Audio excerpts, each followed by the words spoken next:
Lalithambika Antharjanam, Malayalam, 1909–1987, was an Indian author and social reformer best known for her literary works in Malayalam language. Her published oeuvre consists of 9 volumes of short stories, 6 collections of poems, 2 books for children, and a novel, Agnisakshi, 1976, which won the Kendra Sahitya Akademi Award and Kerala Sahitya Akademi Award in 1977.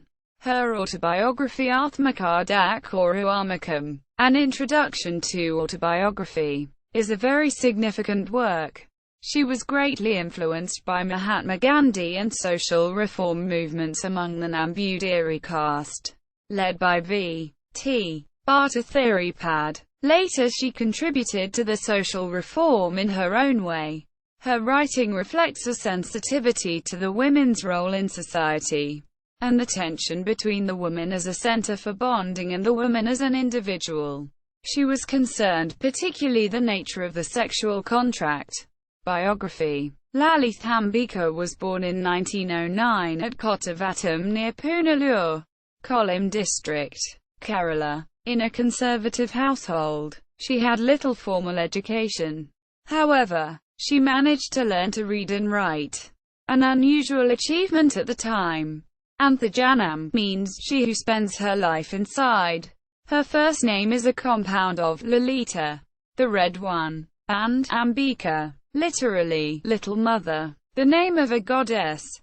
Although she was part of the most powerful land-holding Brahman caste of Kerala, Lalithambika's life work was the exposure and destruction of the hypocrisy, violence and injustice with which women were treated in Nambudiri society. She was not allowed to study in school, and could only glean scraps of information about the outside world through male relatives who were kind enough to tell her about current affairs. She knew a little about the ongoing Indian freedom movement, and longed to take part. In 1926, she was married in the prescribed way to the farmer Narajana Nambudiri. As a wife, she now lost all contact with the outside world, and her day consisted of a claustrophobic routine of hard physical labor in smoky kitchens and damp closed courtyards, petty domestic politics and the fears and jealousies of other similarly imprisoned women.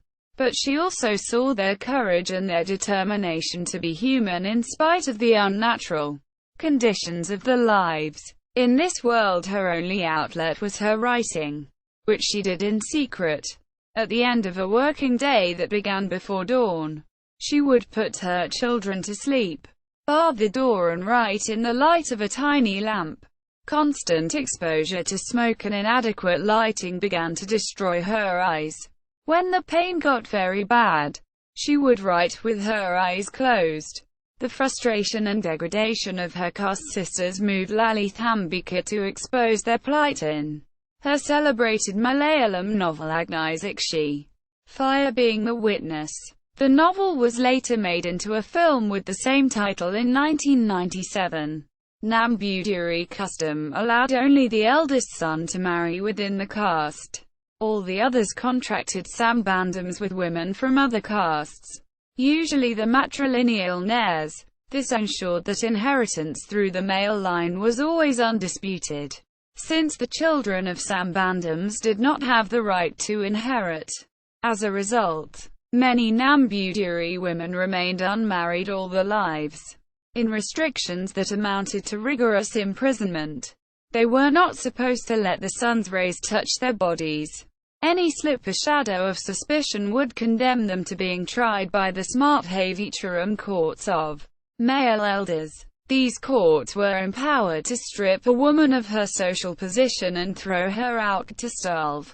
For these women, who were not even allowed to look out of windows, such a fate was psychologically as well as economically devastating. On the rare occasions when Antharjanams left the house, they had to envelope their whole bodies in a thick cloak, and carry a leaf umbrella whose canopy reached to their waists, so that they could only see their own feet when walking. By contrast, Lower caste women were required by law to bare their breasts when in the presence of higher caste men, and could be punished for not doing so. They thus habitually went with their upper bodies uncovered, and many reformist and missionary movements in early 20th century Kerala clothed lower caste women by force to uplift them. By the 1930s, most royal households, who were below Brahmins caste-wise, were allowing their women to wear blouses. But the practice took longer to percolate downwards to poorer families, especially as blouses were quite costly. In her story Revenge Herself, English translation anthologized in the Inner Courtyard, she highlights the moral and sexual choices faced by upper caste Nambudiri women, who were secluded in the inner house, through the story of the fallen woman, Tatri. This is especially sensitive in Kerala, where women are relatively free sexual lives in their matriarchal culture.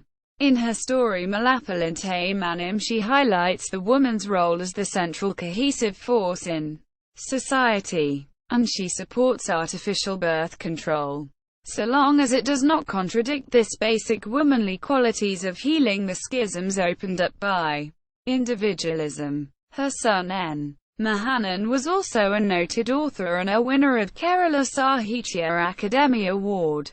Bibliography. Aathmakadhakkoru. First Stories. 1937. Takana Talamura. Ruined Generation. 1949. Kilavarthalilud. Through the Pigeonhole. 1950. Kodum Katal Ninu. From a Whirlwind. 1951. Mujapadithanol. Behind the Veil. 1955. Agni Pushpangal. Flowers of Fire. 1960. See the Muthal Satyavati Vair. From Sita to Satyavati. 1972. Agnisakshi. Fire Being the Witness.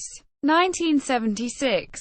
See also Lalithambika Sahitya Award. Lalithambika Antharjanam at South Asian Women's Network.